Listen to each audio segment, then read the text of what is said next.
everybody, welcome back to the House of L. This is our episode for the Peacemaker season finale. Full Nelson. I'm Derek. Probably series. Probably series. You know, it's really weird because I would say even 8 years, 10 years ago, if you had a show end like that and you were like, that's it, we're going to come back in some other iteration, that would have been wild. Like that, to me, that's just like a Fox series canceled right there, like a huge cliffhanger and then not coming back. I got to tell you, there are people online who feel that way about this already and are not happy accordingly. I mean, low-hanging fruit, it's coming back as Checkmate or something like that, right? Like that, the story will continue. The Peacemaker will return in, this. So I can go ahead and kind of jump into this a little bit. Absolutely, yeah. You had an awesome opportunity yesterday. Yeah, I got a note from my editor at GQ on, I guess, Wednesday evening. Yeah, Wednesday night. Yeah. That said, hey, Gunn's going to do a press conference on Thursday. We've been invited. Not sure if there's anything to be sort of mined from that.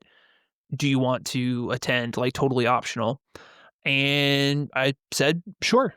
I have done one of these before. Mallory Rubin of The Ringer hosted one for the season finale of The Last of Us with Craig Mazin and Neil Druckmann, which was helpful, but also not helpful. They were really, I think, a bit more tight-lipped than Gunn was. But as part of the conditions for doing this, HBO did me a solid and sent over the finale early, which they, said that they weren't going to do, but as part of a small selected group of people, we were able to get early access to the finale. So there were a bunch of different takeaways from that press conference. I wrote about some of them today over on GQ. I posted a video on it as well that we have collabed on. You can find that story over on our Instagram as well. On Instagram. Basically a little bit more about Salvation Run, how those things kind of come together. But one of the main crux of that press conference was twofold. One, to talk about Salvation, and two, to talk about Checkmate, which is something that Gunn said that he had always, I think in his beginning stages of thinking about season 2, he had always thought that ads would be the one to open Checkmate. And that was her following in her mother's legacy that also allowed the door to be open for the introduction of Sacha Bordeaux. His familiarity with that character really came from the Greg Rucka era of Checkmate, which Sacha is a critical part of that. He said he didn't even really know much of Sacha's backstory as it related to Batman, and that his level of familiarity really came down to the Checkmate side of things. So, yeah, I mean, I think the immediate reaction here is that we will probably see Peacemaker again in some capacity in Man of Tomorrow or whatever instance. We'll see that next, which it certainly sounds like it's going to be Man of Tomorrow. And that the 11 Straight Kids minus Chris will continue on in a Checkmate series of some sort, which I would hedge is coming probably before Man of Tomorrow, just given the way that the production schedule for things is currently panned out. Gunn also mentioned during that press conference that they're in the midst of working on Creature Commandos season 2. It doesn't sound like that's coming anytime soon, but that they've got the first couple of scripts ready to go. So yeah, I think that those are the two diverging paths, is that we're going to have Checkmate as a series, and then also Salvation will play a critical role in Man of Tomorrow. So we're getting ahead of ourselves a little bit here, but that has been much of the hand-wringing today. You and I think, I certainly have my own opinion about how I feel about the finale. I do think it's curious, though, that this does kind of play like a season, or not season rather, but series finale in some way, given the fact that Peacemaker ends up where he is. Gunn says that he's not really interested in doing a season 3, but I would not be shocked if that there eventually is a Peacemaker season 3, but it's not until 4 or 5 years down the line at this point. I I speak gun. And which is something I've had to do over the last couple of years. So when he says that's it, or I'm not interested in it, I'm like, I've heard you say things similarly before that go different routes. I could totally see Peacemaker season 3 not happening. This plays into exactly to what you and I talked about last week in calling that we would see Leota and the 11th Street Kids forming their own organization. I did not think Checkmate would be the group that got its formation from that. I thought that there was a chance. I just because it was one of those things that it was okay. So what is the other rival intelligence Right. group within Something the DC against Argus. universe? If it's not Argus, right? It has to be Checkmate. Although I think as with all of these different writers and stories, Checkmate, I think, can also be a little bit more antagonistic, I think, depending upon its depiction. Now, granted, the way that it's formed here, I think it is going to be a little, we're going to see a little bit more of a binary good versus evil as far as Argus solving the versus world's Checkmate. problems. Yeah. Yes. Yeah. Checkmate versus Argus situation than we do in the comics, where I think it's been a while since I've read that Checkmate run. Greg Rucka in my buddy Eric Troutman did part of that run as well. But I think Checkmate was always like a little, as with all clandestine organizations, they're not always necessarily on the up and up, but it certainly is posited here as more of a virtuous organization. And if your only real interaction with Checkmate in live action form in DC, you're probably a little confused because Smallville is really the only time that happened. And, we had Waller was at the head of it, and with the Suicide Squad fell under Checkmate in this iteration, and Martha Kent was the Red Queen, and so I forgot about all of that. Yeah, Wild. Season 9 got to be was a little different the way they were trying to bring that all in. So, it is a different, obviously, formation of it. I was happy to see it. Like I thought it, but I'm also in this headspace of we're in a pre-established DC that we're being brought into, and we're not always necessarily seeing the doors opening to X or Y or Z for the first time. Argus already exists, something like Intergang or Checkmate, having not heard those terms yet, we're not to believe that they do exist until we're told so. So when they walked out and that was the sign up, I was happy, because that is something that's so pre-established and known. And we did think that they would be getting together and making their own group out and having a go of things after Leota's own detective agency kind of fell apart here throughout the season. And I was so happy to see Flurry in there. Judo Master, I don't even think had a single line in the entire episode, unless he had one in his suit, or I'm trying to say, what am I trying to say? What kind of suit? Hazmat suit when they were universe jumping. It was very funny to see him in costume, and then the suit on top of his costume. The suit over top of it. And then, of course, walking out at the end, he's still in his suit, which was funny, but I don't think he had a suit, a line. Sasha, as far as that goes for me, was one of the things that I just had to reconcile as watching the episode, because the last time we had any real interaction with her was her flirting with Rick a few episodes back. So for her turn to have happened here was a little odd.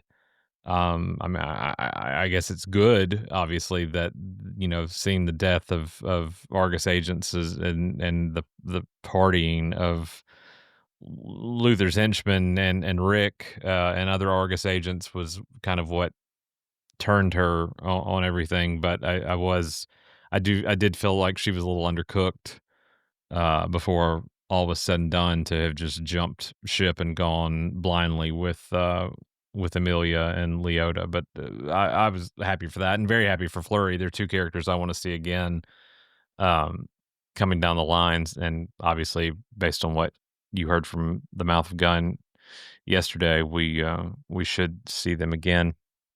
A supersized episode clocking in 58 minutes versus what we've had throughout the rest of the season, but also just I know a lot of people, like you mentioned, are not did not feel fulfilled with this finale.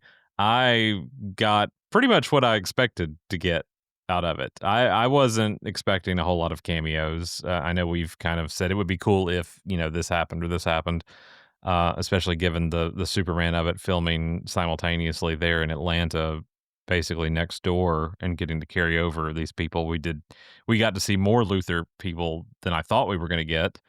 I thought we were just going to get Sydney and Otis, and there were more from the film, McCoy and others that were seemingly now released. I still just thought they were not going to be as happy with Lex, the Lex of it all, given how things wound up at the end of the film. But I guess seemingly getting their sentences removed and now working for Argus, I'm sure they were quite happy about that, regardless of how things went down. Let's talk about Flag a little bit, though, because I was glad that the Secretary of Defense did make that note of you sound a little differently than you did a month ago. This is a guy who was apologizing to Superman for putting him under arrest, and now is spearheading basically Lex's campaign of a metahuman prison planet. All you did was send me the cover of Salvation's Run the other night, and I was like, oh, I remember that. That's a left turn from where I thought we were going to wind up by the end of the season. But did you feel Flag was spot on, or did that come as a little bit of a turn for you as well? I think it is.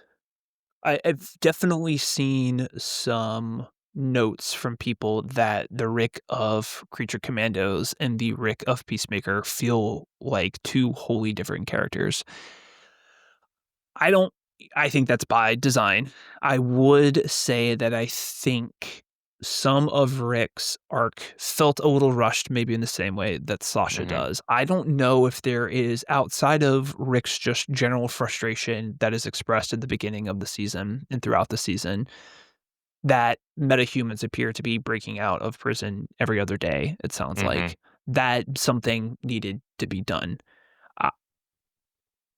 I don't know if there was quite enough there to make that track all the way through, and I think Gunn has tried to hand wave is too strong, but I think try to explain some of that narrative as Rick is someone who thinks he's smarter than he actually is. That is something that he mentioned several times during the press conference on Thursday, and that he almost as if he seems to think he can work with Lex Luthor and not for Lex Luthor.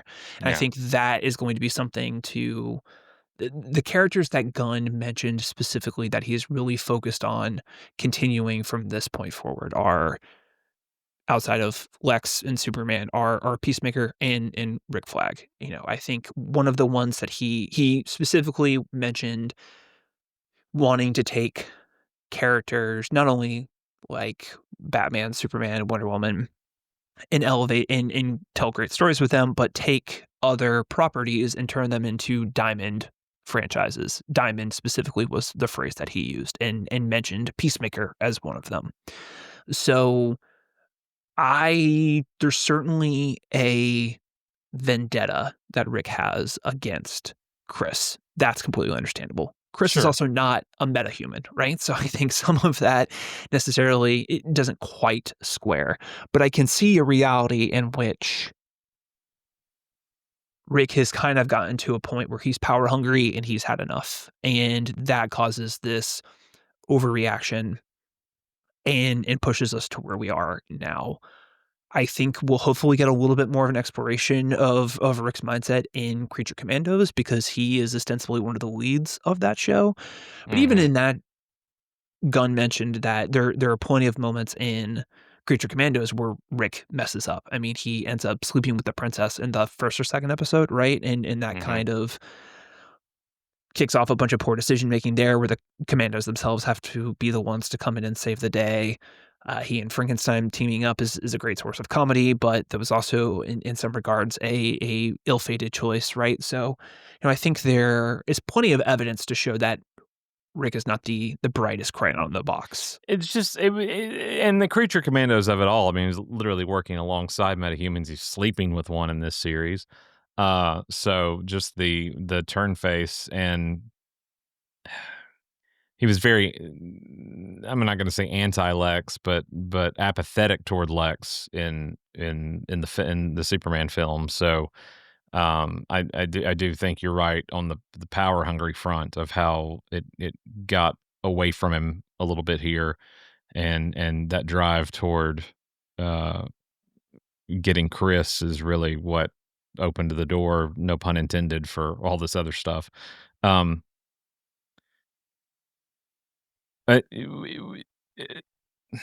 think a lot of people were expecting a lot of cameos, a lot of world building, a lot of things that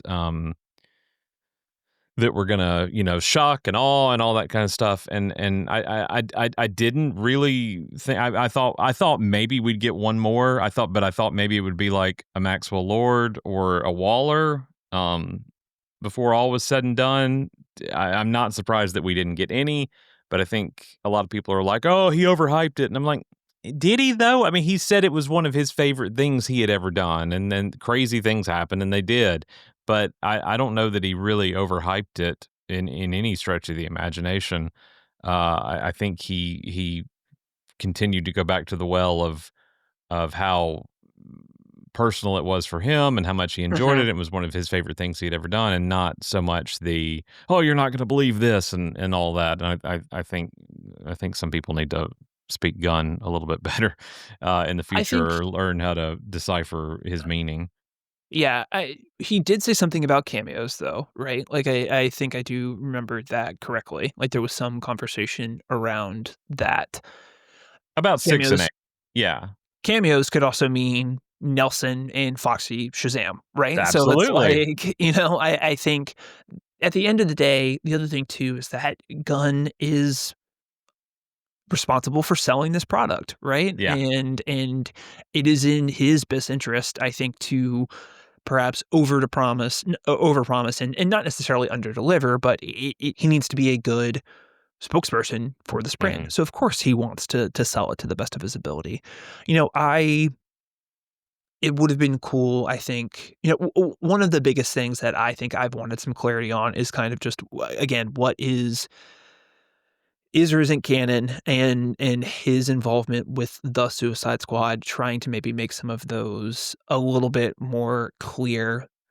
I also just think it is, candidly, this is my own personal perspective, but someone like Margot Robbie, I think in particular, who is an actor capable of opening a movie, selling a movie, who by all accounts wants to continue to play this role. I think if I was Gunn, I'd be itching to try and have a soft confirmation of her involvement in this. And so I think that was something where I was looking forward to, okay, maybe if there's an opportunity to show her in a version of the Suicide Squad, right? We don't even necessarily need to see, who the actors, all the other actors are. We can maybe have everybody in suits or whatnot. And maybe logistically it wasn't possible to get Idris Elba and everybody else down to Georgia to make that happen, and maybe even Margot herself, who is taking a little bit of an acting break here, but is going to continue to be in some Warner Brothers related projects. I think just selfishly, those are the things that I think I'm looking forward to, and would like some confirmation on, just because I've enjoyed previous iterations, but I also don't need to necessarily have those things confirmed right away. I also think that just in hearing James talk about things yesterday, somebody in the press conference asked for an update on where the Waller series is, and he said, listen, we've just had a really hard time cracking that show.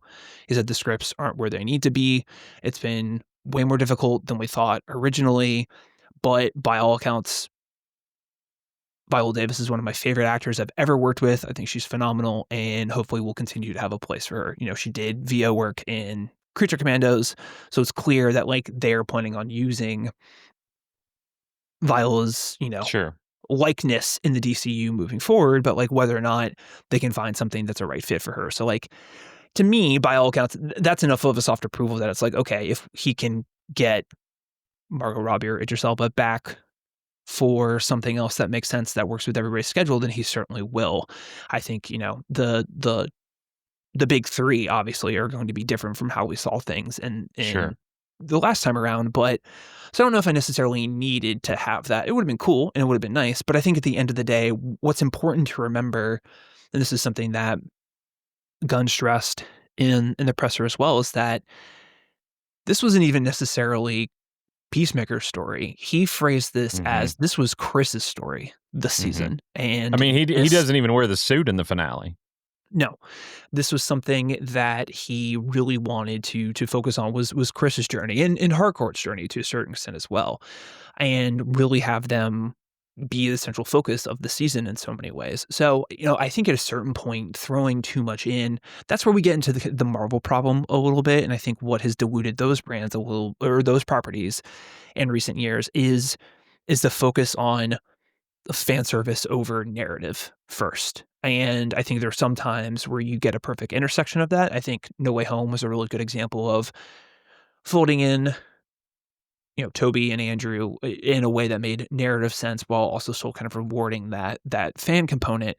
Um, but some of these other cameos that we've had are just cameos for the sake of cameos, and that's not it. Those are empty calories. Those are sweets. Right. That's not Right. anything to move the story forward.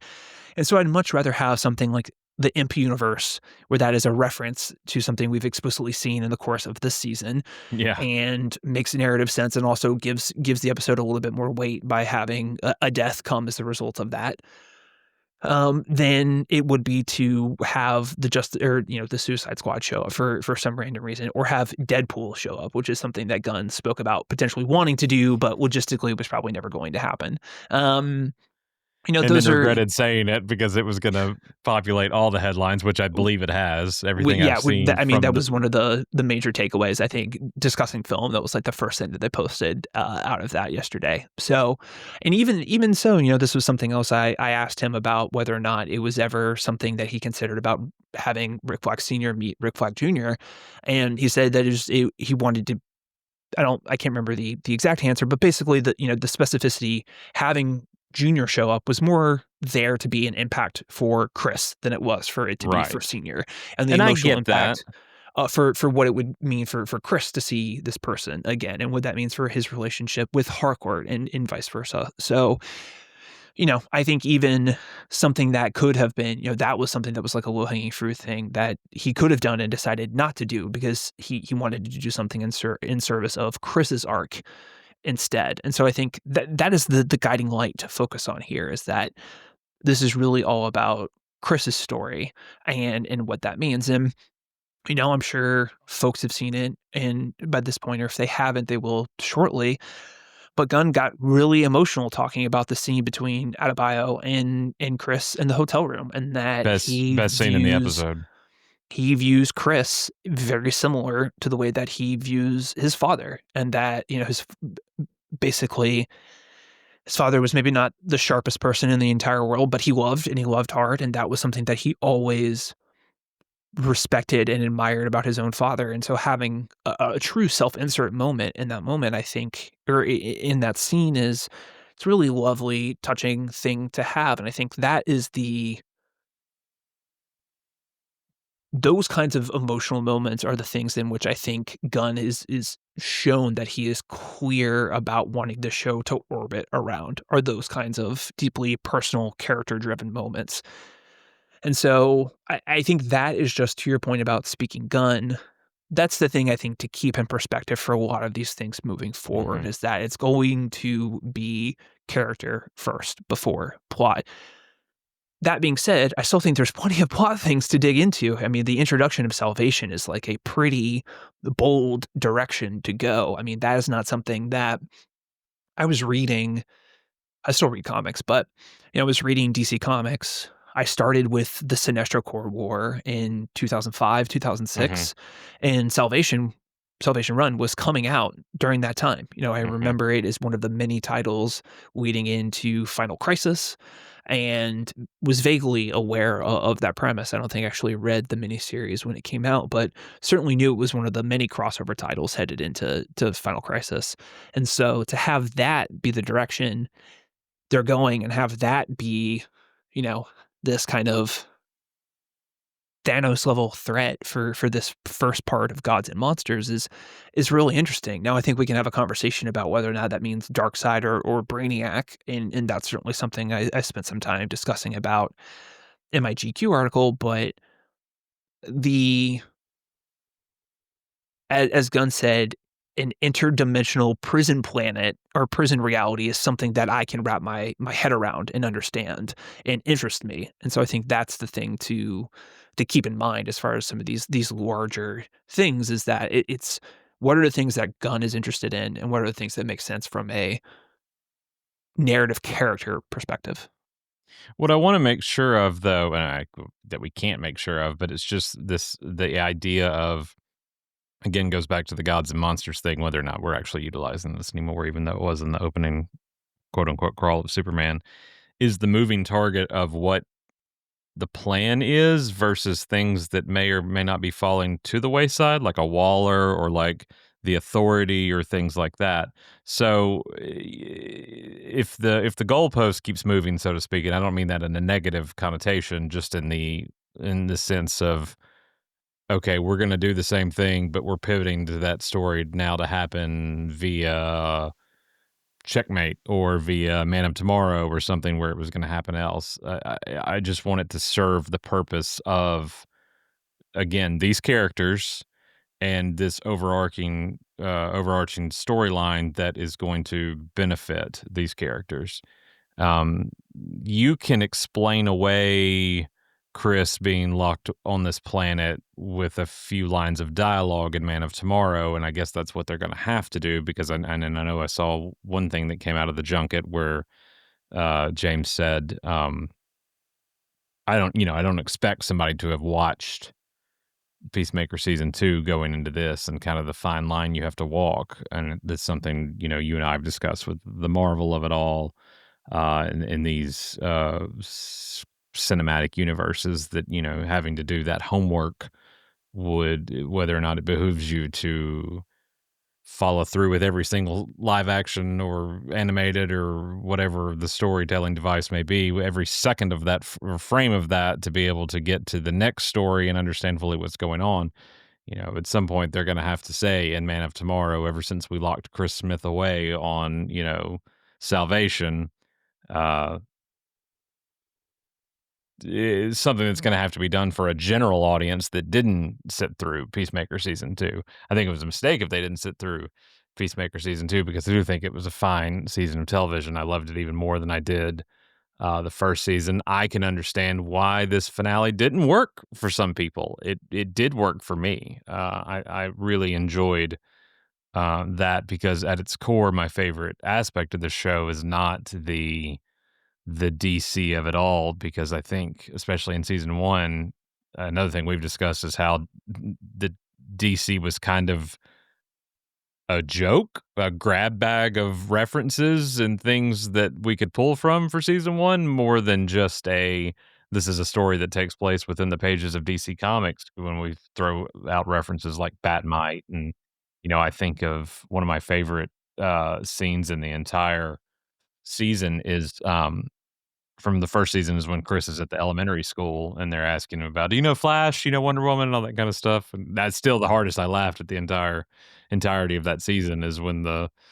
girl says, I think you knew my mom. I think you might be my dad. That was one of the greatest moments from that to me. But that was more or less what season 1 became, because of the of where we were in DC at the time. So it was just that lame duck period, as we've right called it. As we've called it. So it became this this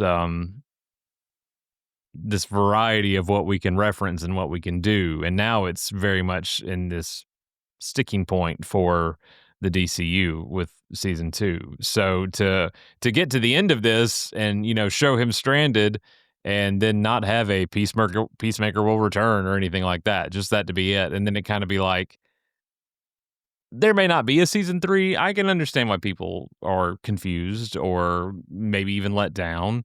But I think if you look at it from the standpoint of how integral, as you were saying, that these characters are going to be moving forward, it stands to reason. From a television, just like I said, from a standpoint of making that the end of your series, like that's how the series of Peacemaker ends. It's an odd choice, but and I can see why I think people find it unsatisfying, right? Sure. I think people expected Superman to show up. I think at the end of the day, everybody. I don't know. I don't know if I've seen enough of that sentiment to know one way or another. Tim has sent me stuff, and it mainly seems to be Twitter, but I think a great number of people fully expected at least Superman, or at least David, to show up in some capacity, whether it be as Clark or not.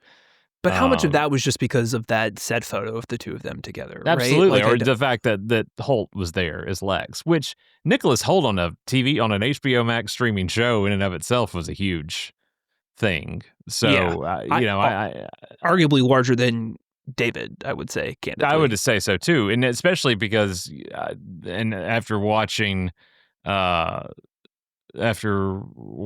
I almost wonder if Man of Tomorrow is a Lex Luthor movie. More so than a Lex Superman kind of buddy cop movie, regardless of the fact that they team up. I think it's both probably, but and I think that's, again, I can understand why I think some people found this just like deeply unsatisfying as a self-contained situation. I think Alan Sepinwall, I haven't read his review, but even just in the highlight,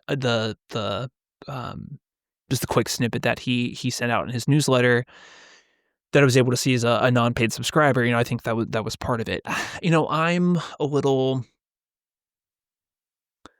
It's hard. I'm of two minds about this, where it's like, as I think a television critic, I have to look at this and say, like, as an actual functional conclusion, it ends with an ellipses, right? Like, it's not, it is not a definitive conclusion. It's a deeply, I think, like, frustrating situation.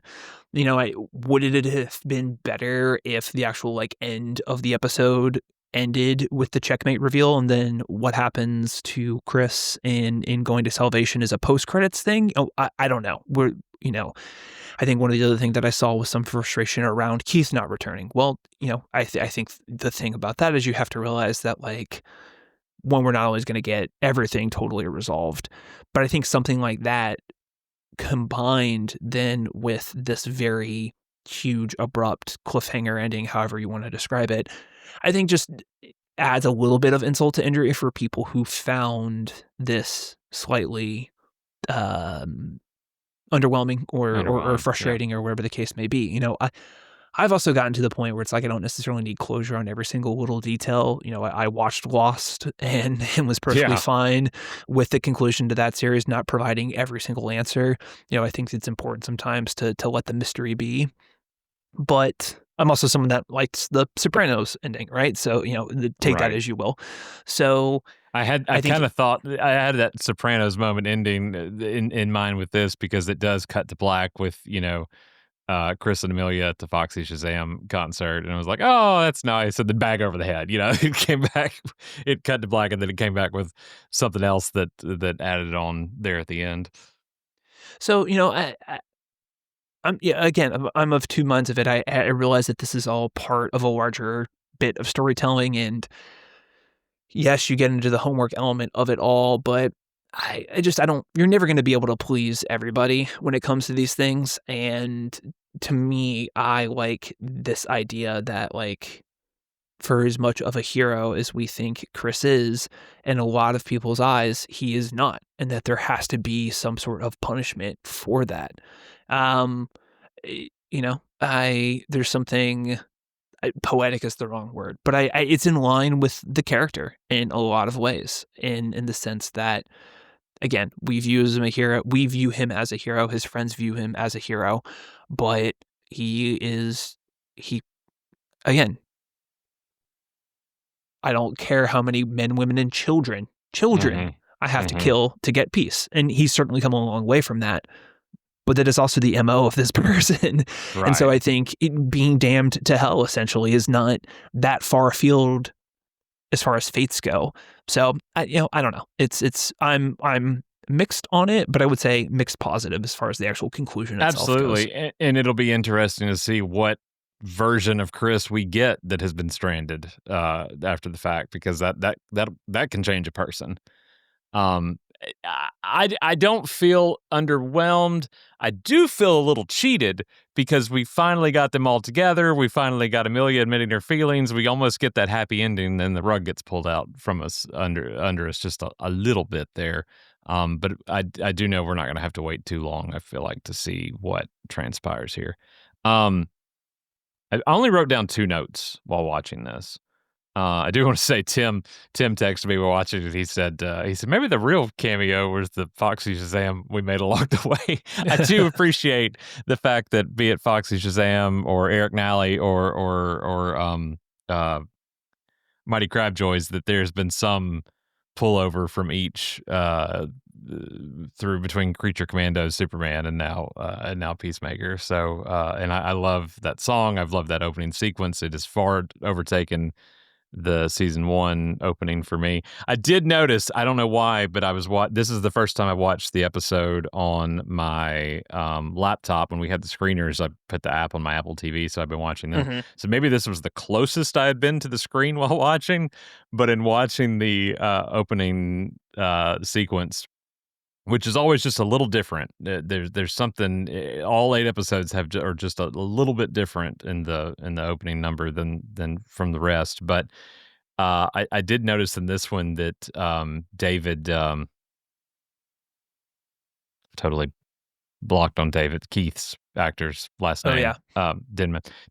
That he is mouthing the number like he's 6, 7. You could see him doing 6, 7, 8 as he's doing the dance sequence, which I would be doing the exact same.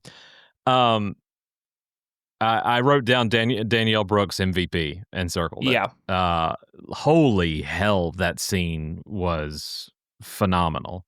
Danielle absolutely crushed it in season 1 for me, but this has been some fine acting from this individual, and I absolutely have loved to see her week in and week out bring this. But she absolutely moved me to tears. That sequence that James was talking about with the 2 of them in the hotel room, and kind of her getting into his head a little bit, and how, you need to be listening to yourself and not to others. Every time you listen to somebody else is when things go wrong. When you listen to yourself, nothing happens. And how, that just everything she said, the way she delivered each line struck a chord with me. Yeah, I mean, she has really been the emotional core, the emotional beating heart of the series, especially this season in particular. I think it really, the emotionality of everything orients itself around her, even more so than the Chris Amelia relationship, which I do really enjoy, and I love how sort of dense and complex that is. But Ads really is the emotional center of this in so many ways, and it's cool that, by all accounts, Daniel Brooks is ostensibly going to be the lead of this Checkmate show. Hopefully, that we're I hope gonna so, get, yeah. And it'll be great to have the rest of the gang there. But her presence, I think, is a grounding one, and I think it helps to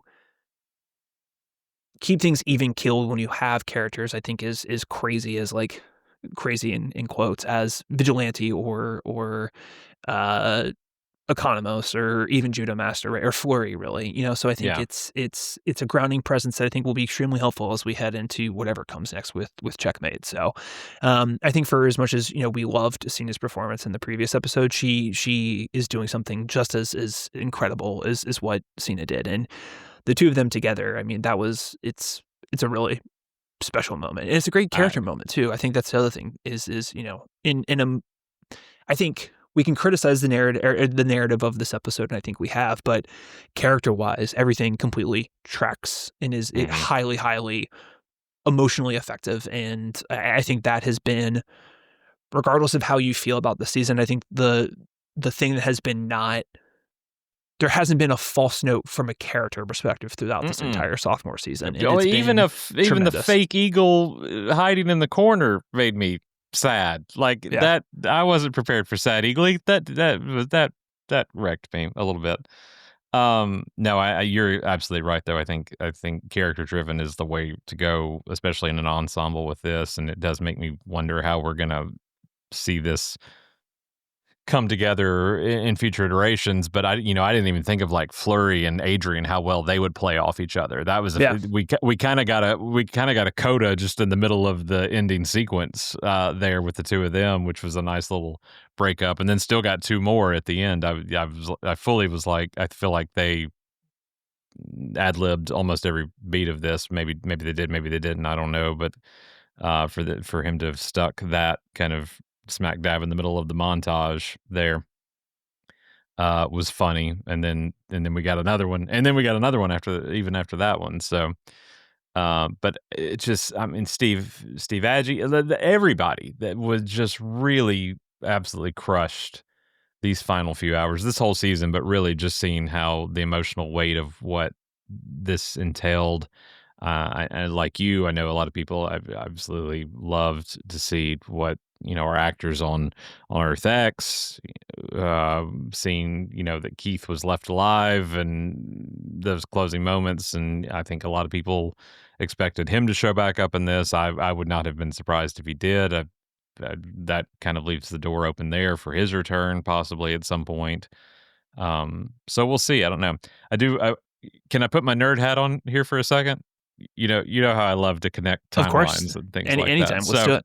So, we've kind of been wavering on the timeline of the sequence of events of how this fell apart from Peacemaker season 1 into Superman and everything moving forward. But there was reference to the events of Superman taking place 1 month earlier in this, which we'd kind of said 4 to 5 weeks was our guesstimate. So we nailed that one. And then we also find out that the boat, which we did call that too, we said that the boat flashback was going to be the opening, cold open on this one, and we were right about that. But the boat was a month previous as well. So Amelia pulls out that ticket out of the mirror and for the Nelson show on the cruise, and that said May 22nd. So May 22nd is the day in which Lois and Mr. Terrific break Superman out of the pocket universe as well. So that doesn't mean anything to anybody else but just me, but I just thought that was fun. So that's the same day that transpires. So yeah. So what, like a 2 days before was when Chris was on TV? Would it have been that day? Let's see. Wednesday. So Tuesday night is when Chris is on TV. Yeah, you're right. Tuesday night's when Chris is on TV. Because he turns himself in the next morning. Wednesday, and then he turns himself into Flag, and then Thursday is the prison break. Is the sequence. So there you go. Probably doesn't mean anything to anybody else, but I enjoyed it. So. Look at us. Look at you. Look at you. Look at us. I've enjoyed doing this with you, man. We met because of this podcast so many years ago. So I've enjoyed getting to walk through this with you. I've absolutely loved this season. I can't wait to see where these characters go next. Hopefully we will see them all again in Man of Tomorrow, or at least albeit however briefly, but Salvation seems to be a big part of where things are going with Lex's storyline, and that's the next place we expect him to show up. So we'll see what happens there. I would imagine there will be some level of involvement of Salvation in Green Lantern as well. I feel like that is probably a prime spot. I'm a little bit more confused about how it would necessarily show up in something like Supergirl, but I do think we will get some check-in with it next year. It doesn't make sense to go that far into 2027 without 2027. Did I read that somebody did ask about the connection with Lanterns, and he did say that Salvation would tie into Lanterns? He did. I was a little unclear as to like how exactly he was phrasing that, so I kind of left it out of my reporting till I could check the tape on that one, and I did not double back and have time to do that before this podcast, but it does sound like it is going to be in Lanterns in some capacity.